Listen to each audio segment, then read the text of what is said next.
Hey guys, we are going to read our next chapter in Mr. Cooper is Super.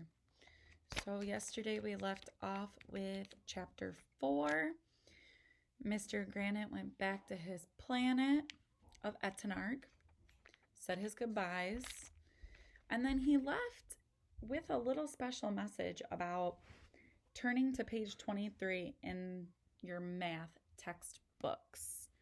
So I know a lot of you guys were wondering what in the world, what kind of note did he leave in the book? So some people were thinking he left a little message to them, and who knows? We'll see. So chapter 5, the new teacher.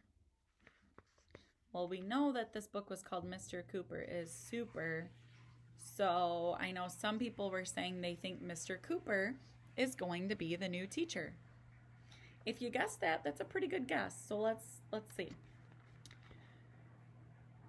We all watched as the spaceship with Mr. Granite inside lifted slowly up off the playground. This time, there were no cows around to mess things up. The ship zoomed to the left. Then it zipped to the right, and then it was gone. Mr. Granite had left the planet. For a few seconds, nobody said anything. There was nothing to say. Then Emily, the crybaby, started crying, of course. After that, everybody was crying, even me. Mr. Granite was weird, but he was a really good teacher. What are we going to do now? Andrea asked, wiping her tears. We don't have a teacher anymore. How can we learn anything without a teacher? That's when I got the greatest idea in the history of the world. If Mr. Granite was gone, we didn't have a teacher. And if we didn't have a teacher, we couldn't learn anything. There was no point in going to school. And if there was no point in going to school, they would have to shut it down. No more school, I shouted, jumping up and down. No more school, no more school. I figured everybody was going to jump up and down, chanting no more school with me.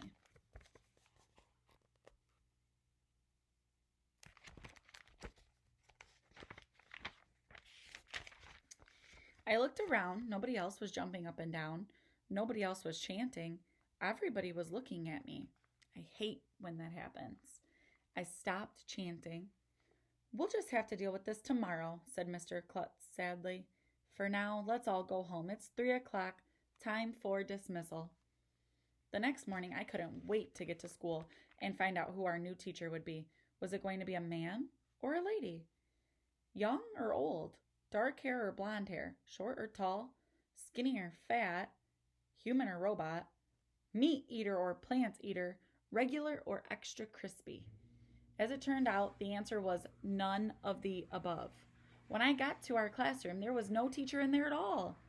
So me and Michael and Ryan did what we always do when there are no grown-ups around. We shook our butts at the class.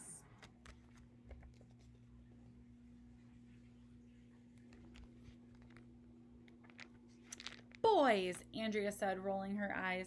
I wonder who our new teacher is going to be, said Alexia. Beats me, said Neil.